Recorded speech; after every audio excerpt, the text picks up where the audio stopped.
ఉపాధి రంగంలో విప్లవాత్మక మార్పులు, శ్రామిక శక్తికి సామాజిక భద్రతే ధ్యేయంగా కేంద్ర ప్రభుత్వం ప్రతిష్టాత్మకంగా చేపట్టిన ప్రధానమంత్రి వికసిత్ భారత్ రోజ్గార్ యోజన ప్రాంతీయ కార్యక్రమం విశాఖలో నిర్వహించారు.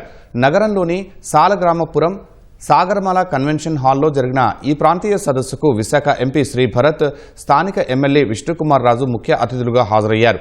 దేశవ్యాప్తంగా 200 ప్రాంతాల్లో ఏకకాలంలో దాదాపు 70,000 మంది భాగస్వామ్యంతో ఈ మెగా ఈవెంట్ జరిగింది. ఈ సందర్భంగా ప్రధాని మోదీ దేశవ్యాప్తంగా ఉన్న లబ్ధిదారులకు 2,400 కోట్ల ఇన్సెంటివ్లను డైరెక్ట్ బెనిఫిట్ ట్రాన్స్ఫర్ పద్ధతి ద్వారా నేరుగా వారి ఖాతాల్లోకి విడుదల చేశారు.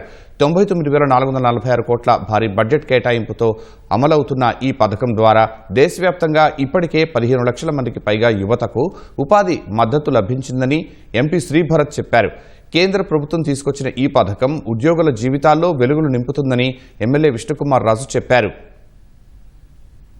మీరు మొదటిసారి ఎంప్లాయ్మెంట్లో జాయిన్ అయ్యి ఫార్మల్గా ఈపీఎఫ్లో రిజిస్టర్ అయితే 6 నెలలు మీరు కంటిన్యూస్గా ఎంప్లాయ్మెంట్ ఉన్న వెంటనే మీకు 7,500 రూపాయలు ప్రభుత్వం నుంచి డైరెక్ట్గా మీ అకౌంట్ లోపలికి వస్తుంది. సంవత్సరం కంటిన్యూస్గా బ్రేక్ లేకుండా ఫస్ట్ సంవత్సరం ఎవరైతే పూర్తి చేస్తారో వాళ్ళకి డబుల్, అంటే 7,500 ఫస్ట్ విడత 6 నెలల్లో వచ్చేస్తుంది, రెండో విడత 12 నెలల తర్వాత వస్తుంది. 15 లక్షల బెనిఫిషరీస్కి ఇవాళ మనము వాళ్ళకి 2,400 కోట్లు డిస్ట్రిబ్యూట్ చేయడం జరిగింది. ఈ రోజ్గార్ యోజన వెనకాల టార్గెట్ గోల్ అనుకుంటే దేశవ్యాప్తంగా 3.5 కోటి మందికి మనము ఉద్యోగాలు ఇవ్వాలనే లక్ష్యంతో ఇవాళ ప్రభుత్వం పనిచేస్తుంది. This is a very good step. ప్రధానమంత్రి గారు చాలా మంచి ఆలోచన చేశారు.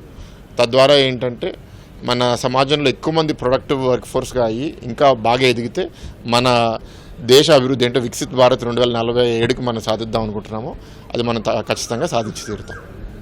ఆంధ్ర రాష్ట్రానికి వచ్చిన బెనిఫిట్ 24,255 ఎంప్లాయీలకి, అంటే ఉద్యోగస్తులకి, కొత్తగా జాయిన్ అయిన ఉద్యోగస్తులకి ప్రధానమంత్రి నరేంద్ర మోడీ గారి చేతుల మీద ఈరోజు 11,66,07,230 రూపాయలు రావటం జరిగింది.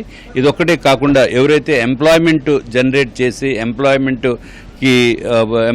ఇచ్చారో అంటే ఎంప్లాయర్, వారికి సుమారు 1,395 మందికి ఇవాళ వారికి కూడా వచ్చింది 31,53,815 రూపాయలు వచ్చింది. అంటే సుమారు ఈ ఆంధ్ర రాష్ట్రంలో బెనిఫిట్ టోటల్గా చూస్తే మనకి ఈ విధమైన ఈ స్కీమ్ వలన సుమారు 42 కోట్ల రూపాయలు ఉపయోగపడింది ఆంధ్ర రాష్ట్రానికి. ఇది హర్షించదగిన విషయం.